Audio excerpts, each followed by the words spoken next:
Boa noite, meus queridos. Que a graça de Cristo esteja nos seus corações e também no meu coração e no coração do seu povo, das pessoas. Eu me sinto privilegiado por poder transmitir a palavra de Deus. Quando eu fui para o seminário, meu desejo era entender o máximo da palavra para passar para outras pessoas. Pois bem, nós temos uma necessidade quando nos colocamos diante da palavra de Deus. Essa necessidade é de iluminação. O Deus inspirou os profetas e assoprou neles, entre aspas, a sua palavra, a sua verdade. E quem se aproxima da palavra deve ser iluminado para entender. Os profetas falaram, mas quem entende? Eu sou tendente a pensar que há pouca iluminação, porque a gente vive, trabalha, estuda, anos e anos, e a maioria dos crentes parece que não entenderam nada. Quer dizer, a iluminação, quer dizer, acende uma luz e você enxerga o que está. Mas, muitas vezes, a gente constata, infelizmente, isso, que é a proclamação da palavra sem a compreensão. A compreensão é a iluminação que nós temos do Espírito. É uma coisa entre nós e o Espírito Santo que nos ilumina. Então, nós precisamos dessa iluminação. Vou pedir a irmã Silvia para vir aqui e orar para que Deus atenda essa necessidade nossa de iluminação e entendimento. Tá bom? Oremos então, por favor. Vamos orar.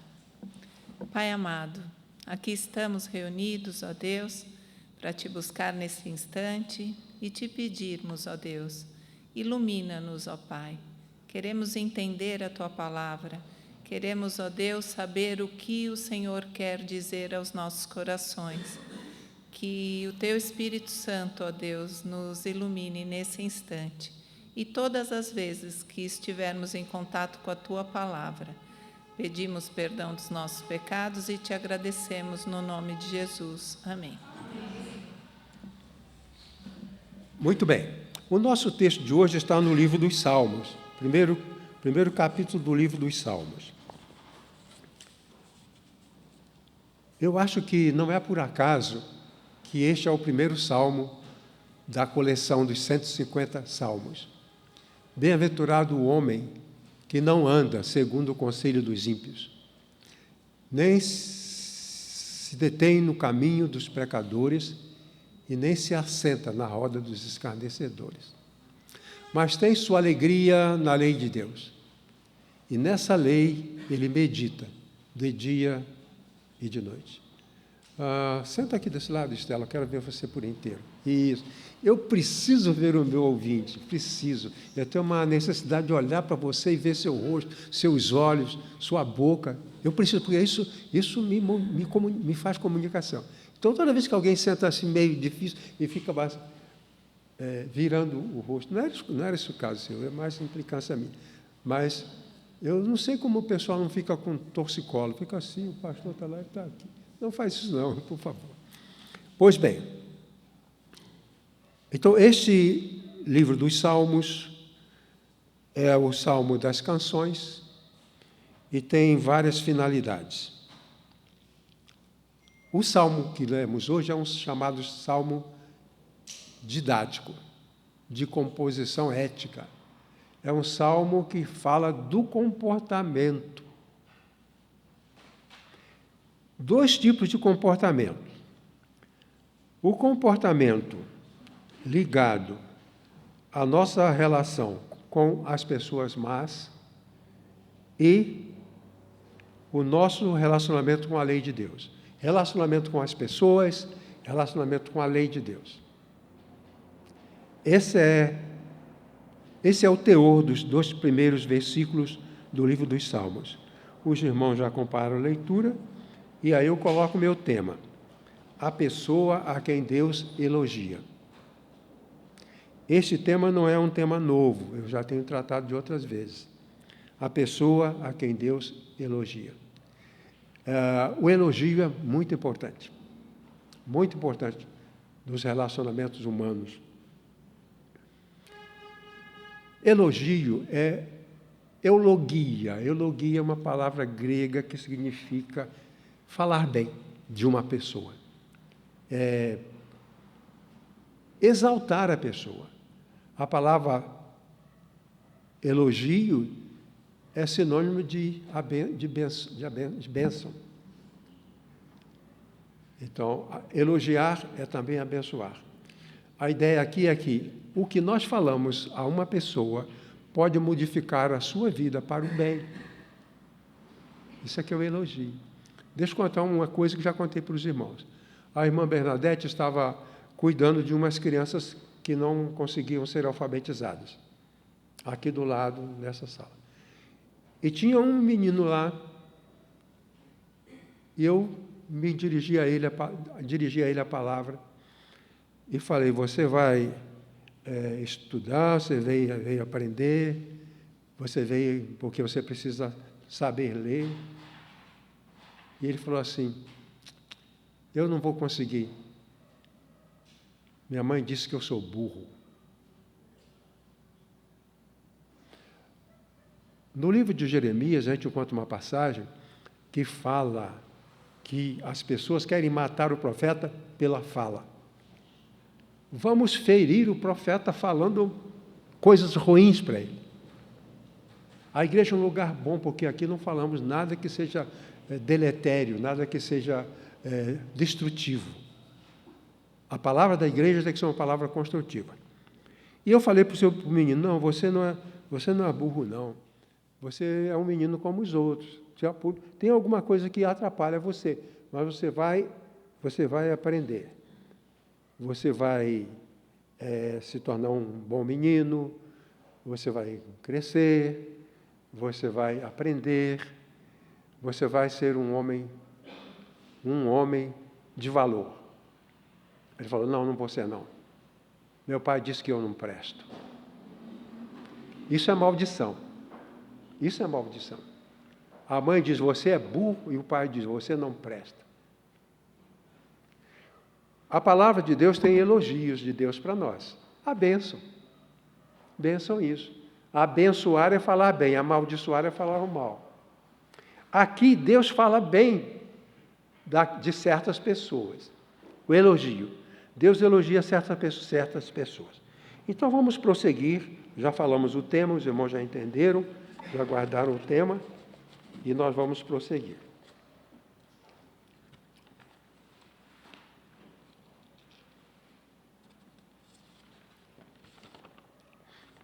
O tema, então, é a pessoa a quem Deus elogia. Certo? Para refletir. Aqui embaixo temos uma mesinha. Qual é a ideia central? Eu sempre digo aos irmãos que quando a gente prega, e se você prega, faz a mesma coisa. Acha algo que seja o centro do que você quer dizer. Uma ideia central. Como eu ensinava, eu falava tese. Né? Tese. A ideia central, que se você não souber mais nada, guardou a ideia central e compreendeu, já valeu a pena. A ideia central é o seguinte, a pessoa a quem Deus elogia é aquela pessoa cujo comportamento o Senhor aprova. Isso. Tem a ver com o meu comportamento, o comportamento que Deus aprova em mim.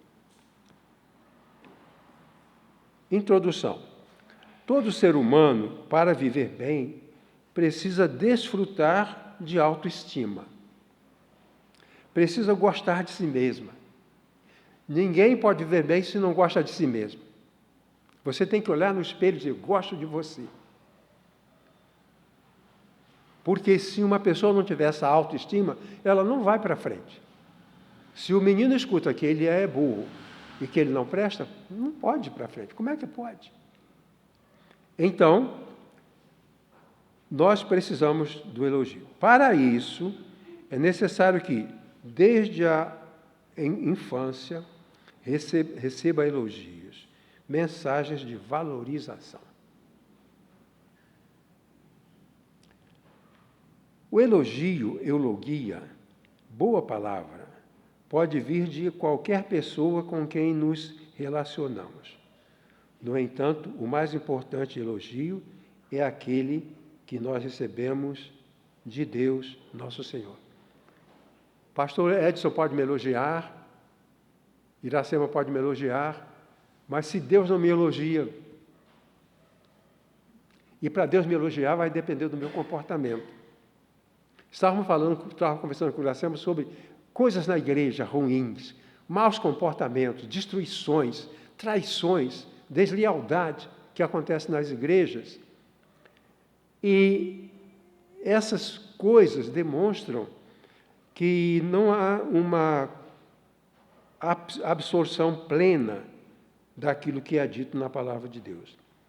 Então é importante o elogio. É aquela que recebemos de Deus, nosso Senhor. Vamos continuar.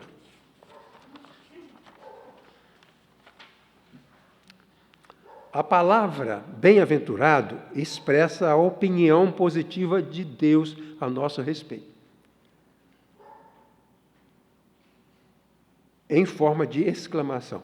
Parabéns! A bem-aventurado, meu professor dizia que é uma expressão divina. Só Deus pode dizer bem-aventurado. Eu não posso chegar para o irmão Daniel e dizer bem-aventurado. Não posso. Isso é prerrogativa de Deus. É Ele que define e é Ele que declara isso. Por isso que eu falei que é a palavra de elogio que vem de Deus. O verdadeiro elogio é a bem-aventurança que Deus profere sobre aqueles que o obedecem. Se não há obediência, não vai haver o parabéns. A palavra aparece bem-aventurança muitas vezes no Novo Testamento, principalmente no Sermão do Monte, e aquilo é uma palavra proferida por Deus. Nós não estamos autorizados a dizer fulano é bem-aventurado. Posso elogiá-lo com outras palavras. Você é uma boa pessoa, você é um grande amigo, você é uma pessoa bem cuidada, mas não posso eu dizer bem-aventurado. O meu professor dizia que essa expressão ela é usada por Deus depois que ele avalia muito bem cada um. Porque não é assim, não avaliou, pum, já elogiou, não. Eu gostava muito de química, e o meu professor me elogiava muito. E dizia que eu ia longe como químico. Aquilo me fazia bem. O elogio faz bem. Se Deus nos elogia, isso nos faz bem. Pois bem, não se trata de uma declaração de felicidade, mas um elogio, pelo nosso modo correto de viver. Por que bem-aventurado não é feliz? Não é a mesma coisa. Aliás, os irmãos às vezes ficam preocupados com coisas que eu falo. Na Bíblia não existe a palavra felicidade, não existe. Vem para a nossa igreja para você ser feliz. Não é verdade. Porque a felicidade é um estado emocional de uma pessoa que não tem carência nenhuma. Isso aí seria felicidade. O irmão chega em casa, está com sede, está com fome, toma um copo de açúcar, está feliz, porque uma carência foi suprida. Mas bem-aventurado não é para suprir carência, não é. Jesus falou no Sermão do Monte, bem-aventurados que choram. Quem chora não está feliz, mas Deus diz, você é bem-aventurado porque, na minha opinião, você merece ser tratado com amor. As pessoas que buscam o Evangelho para terem felicidade estão no caminho errado. A gente busca o Evangelho para agradar a Deus e ouvir dele o parecer. Então, a gente agrada a Deus com o comportamento e esperamos dele que ele aprovou. Ou não aprovou. Eu posso dizer para os irmãos que nós somos bem-aventurados por Deus, porque nós estamos na casa de Deus, estamos reunidos estudando sua palavra. Mas não podemos dizer que eu estou feliz. Dr. John Stott diz que se bem-aventurança fosse felicidade, então o livro de Mateus falava felizes os infelizes. Eu posso ser infeliz porque minhas carências não são supridas, mas sou aventurado porque Deus gosta do meu modo de viver. Entendem? Deus gosta de como eu vivo, a Ele declara. Parabéns. Parabéns. É uma exclamação divina. Pois bem, felicidade é a ausência de carência. Mas nós, como diz Maslow, o ser humano é carente, do berço à sepultura. Mas quando essas carências são supridas, a gente sente uma coisa que chamamos de felicidade. Não é bem-aventurança. Porque bem-aventurança é uma declaração de Deus. Aí nós temos na Bíblia orientações sobre como uma pessoa pode receber de Deus essa bem-aventurança. Então vamos continuar. Primeiro, meus argumentos, né? O Senhor elogia a pessoa que evita a influência dos indivíduos maus. Há na sociedade gente que não presta. Se eu evito a influência desse que não presta, Deus diz parabéns.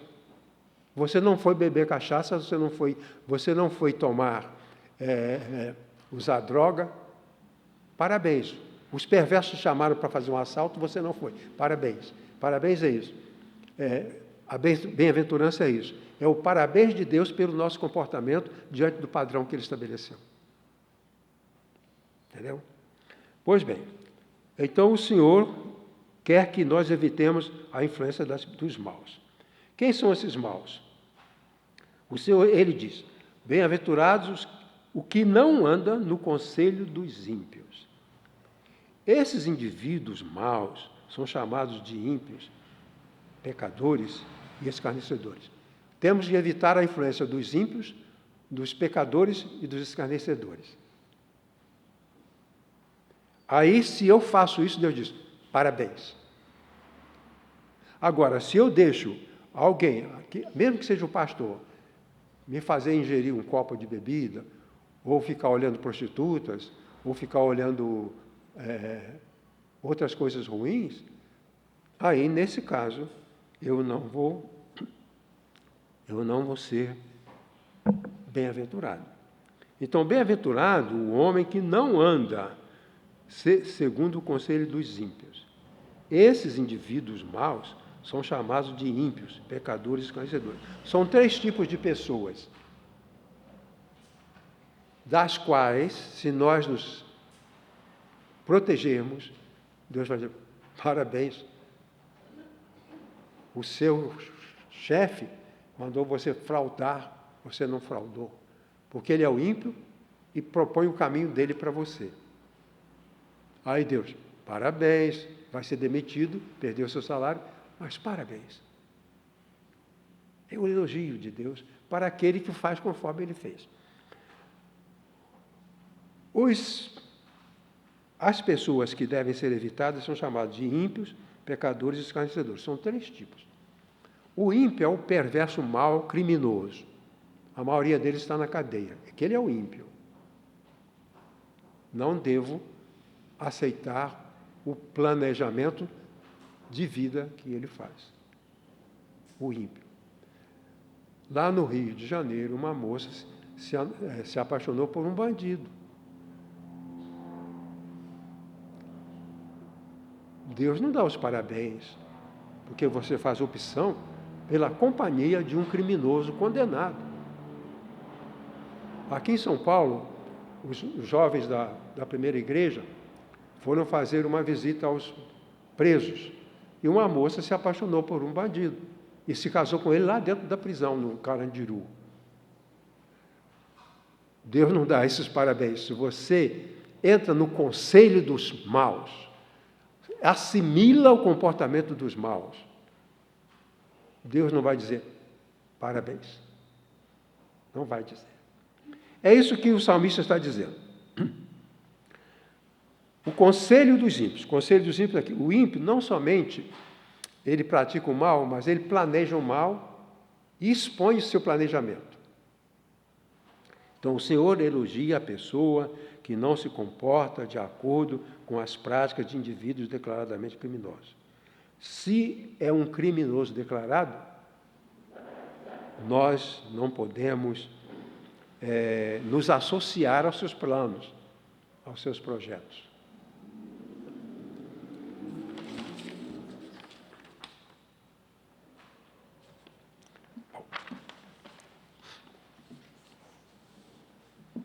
O item 2 dessa argumentação diz que o Senhor elogia a pessoa que não se associa a indivíduos que não temem a Deus. Aqui não é bandido. Pecadores inclui todo mundo que não teme a Deus. Pai de família, trabalhador, mas não teme a Deus. Cuidado. Deus não vai te dar os parabéns se você investir a sua vida na companhia dessas pessoas que não temem a Deus. Eu vou sair com meus amigos. Os amigos não temem a Deus. Não são bandidos, não. Gente boa, mas não temem a Deus.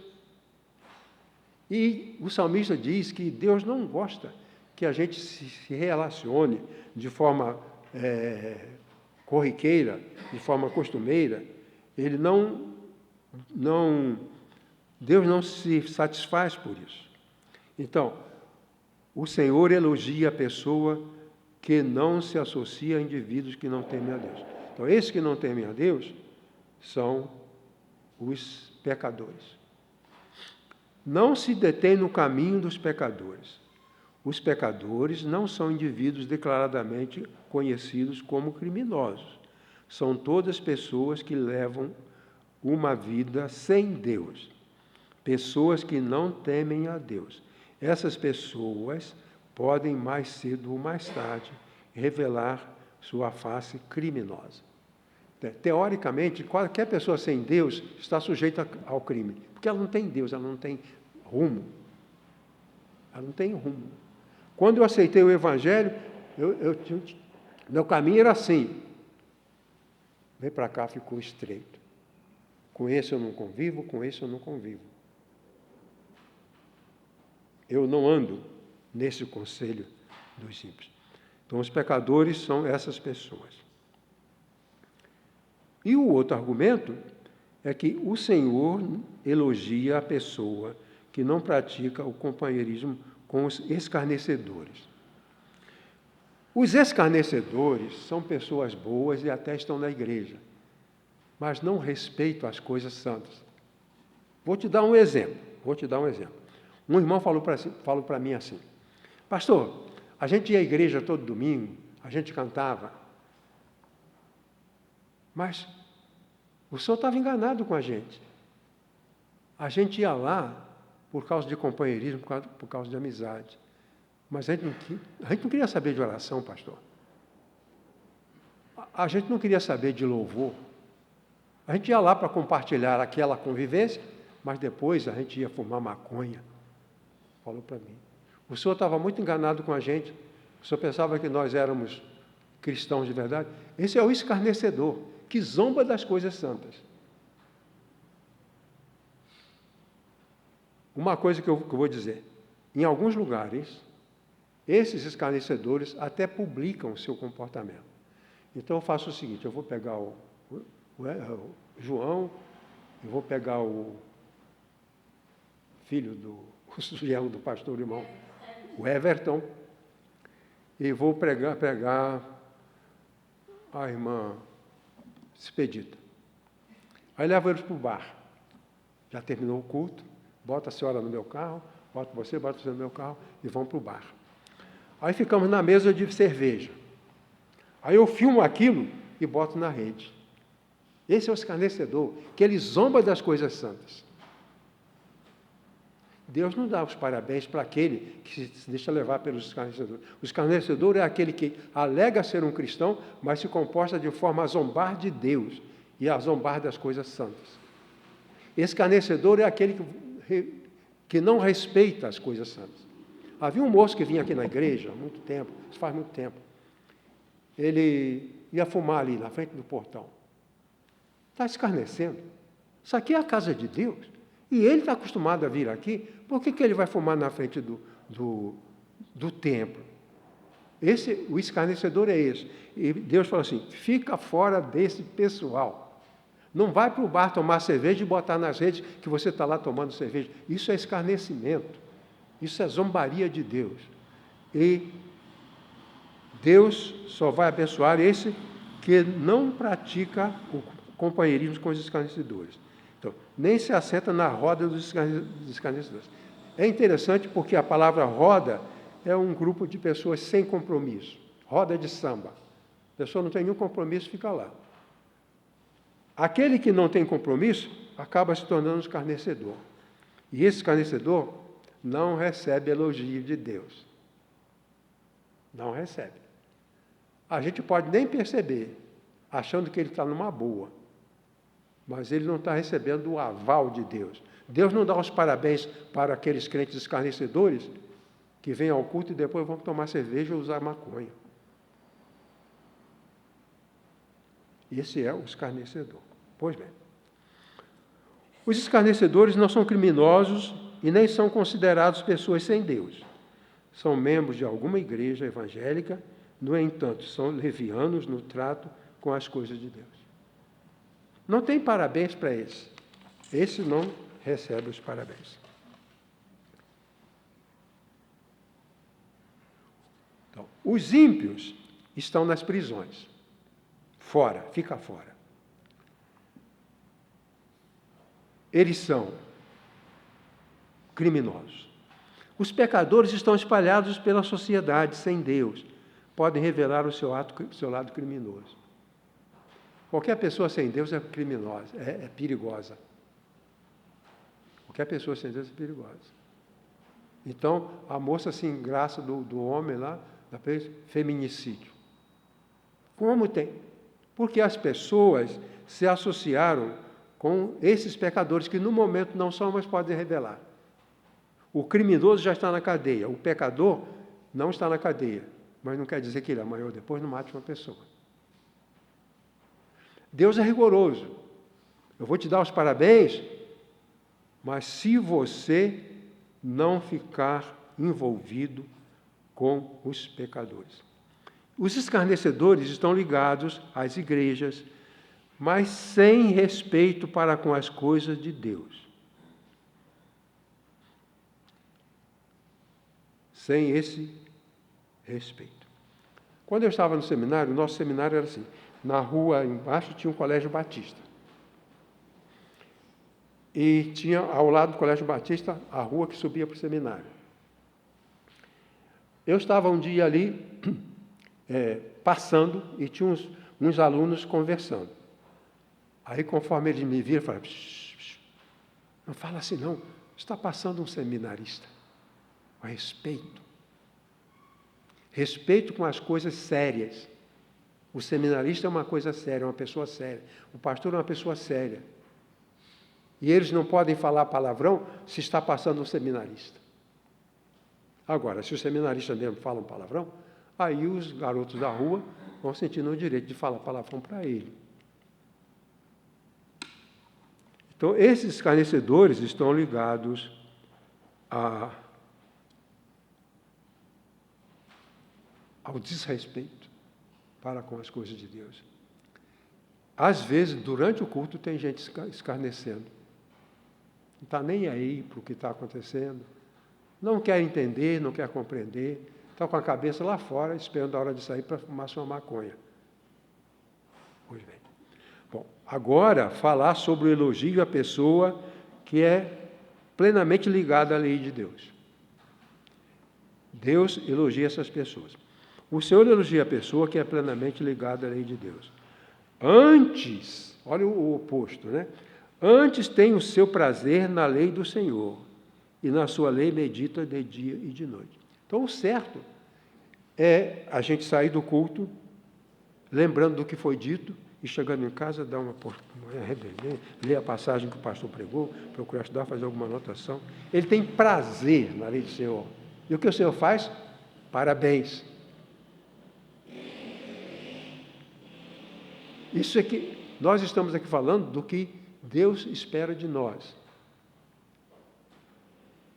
E o Senhor, Ele valoriza e elogia aquele que tem prazer na lei do Senhor. Alguns comentários. A dedicação plena à lei de Deus significa usar sua palavra como modelo para o nosso modo de viver. Então, se nós vivemos de acordo com o modelo da palavra de Deus, parabéns. Bem-aventurado, Deus vai falar. Ele fala para o seu coração. Escuta, presta atenção, quando você estiver agindo de acordo com a vontade de Deus, vê se você não vai ouvir aquela vozinha. Parabéns, parabéns. Você ama a minha lei. Então, esse é aquele a quem Deus elogia. 2.1, a dedicação plena à lei de Deus significa usar a sua palavra como modelo para o nosso modo de agir. A lei do Senhor é a Torá. Torá significa molde. Molde. Então, você vai fazer um bolo, você usa uma forma. O bolo vai sair de acordo com a forma. Se a forma for estrelada, o bolo não vai sair quadrado. A lei é o modelo, é a forma, onde os cristãos são moldados. Ele tem o prazer na lei do Senhor. A lei do Senhor é a Torá, que significa molde, e o manual do justo. A lei de Deus é o manual daqueles que recebem o elogio de Deus. Bom, a dedicação plena à lei de Deus significa o máximo investimento de tempo no seu estudo, dia e noite. Antes, medito na lei do Senhor, noite e dia. Dia e noite. Então, esse meditar, noite e dia, na lei do Senhor, nos capacita a viver de acordo com a vontade dele e moldados. Então, o molde é esse. O molde é quadrado, você está comprido. O molde é quadrado, você está um bolo redondo. Está fora do molde. Não é, irmã Janailda? O bolo que você faz tem o molde da forma. Sim. Tem que ser. Aí, Deus nos deu a sua lei e nós vamos moldar a nossa vida por essa lei. Aí o que acontece? Parabéns. Você não pode não estar feliz porque você está com dor de cabeça. Eu tive dor na perna, do nervo ciático. Você não está feliz. Mas eu estou lendo a Bíblia e Deus diz, parabéns, você está com dor, mas está lendo a minha palavra. Entendeu? Certo? Pois bem. Esse meditar na lei de Deus, noite e dia, a palavra meditar, é também murmurar. Murmurar é falar baixinho. Meditar na lei de Deus é falar baixinho com você mesmo sobre o que você está lendo na lei de Deus. Conversar com você sobre o que você está lendo. Isso aqui é meditar. Meditar é você analisar para você mesmo o que você leu. É assim que tem que funcionar. Ele medita na lei noite e dia, ele murmura, ele conversa com o seu próprio coração, com base no que você está lendo. E o item 4, a dedicação plena à lei de Deus significa gostar da palavra acima de tudo. Gostar da palavra acima de tudo. Tem o seu prazer na lei do Senhor. Eu já tive experiência de tanto na minha igreja, igrejas que eu pastoreei, como outras igrejas, que tinha culto. Coros cantavam, gente recitava poesia, e na hora da pregação um grupo ia embora. Você não gosta da lei? Por que eu bato palmas quando alguém prega? Seja quem que prega. Porque você leu. Eu bato palmas é porque você leu. Então merece elogio. Você leu a Bíblia para mim, um texto que eu não tenho lido. O irmão Maurício vem aqui e lê. Aí eu estou sendo abençoado. Eu tenho esse prazer, essa alegria. Então, o pregador que lê, por isso é que eu falo, né? É um método. A primeira coisa que a gente faz quando vai falar É cumprimentar as pessoas, saudar as pessoas. E segundo, ler o texto. O texto bíblico não deve ser deixado para ler no final, porque eu estou aqui de olho, de ouvido, quero saber o que vai ler, quero saber qual é o versículo, quero saber qual... Não é assim, irmão. Você está ansiosa, você está ansioso. Você quer saber da palavra de Deus. Então, é essa pessoa que está ansiosa pela palavra de Deus. É esse que Deus elogia. Bom, vou terminar. O elogio esperado de Deus é resultado de uma avaliação da nossa vida que só Deus pode fazer. Bem-aventurado. Bem-aventurado, só Deus pode proferir. Só Deus pode proferir. Deus profere elogio a nosso respeito, quando evitamos influência de homens maus, designados como ímpios, pecadores e escarnecedores, e quando nos dedicamos plenamente à sua palavra. O molde para as nossas vidas não deve ser a influência do mundo. Hoje é assim, são as redes sociais que são o modelo, né? As pessoas estão sendo modeladas de acordo com o que vem na televisão, os influenciadores. Isso é terrível. Deus não dá os parabéns para aquele que quer conduzir a vida de acordo com um coach, de acordo com o influenciador. Não é isso. Não é isso. O molde Torá para as nossas vidas não deve ser a influência dos indivíduos maus, mas os preceitos da palavra do Senhor. De vez em quando você vê na televisão, influenciador assassinou não sei quem, o influenciador envolvido com crime, o influenciador matou a namorada. É isso. E o que está moldando na gente? Isso aí. E não o modelo da Torá. O modelo que Deus fez a forma, diz é essa forma. Se você estiver enquadrado nela, parabéns. Parabéns. Pois bem, o molde Torá para as nossas vidas não deve ser a influência dos indivíduos maus, mas os preceitos da palavra do Senhor. Precisamos de elogio, principalmente dos elogios que vêm de Deus. Que o nosso comportamento seja digno do elogio que vem de Deus. Ele nos elogia. E que nós sejamos dignos desse elogio. Deus abençoe a palavra dele e abençoe os corações dos irmãos. Que fique conosco. Amém.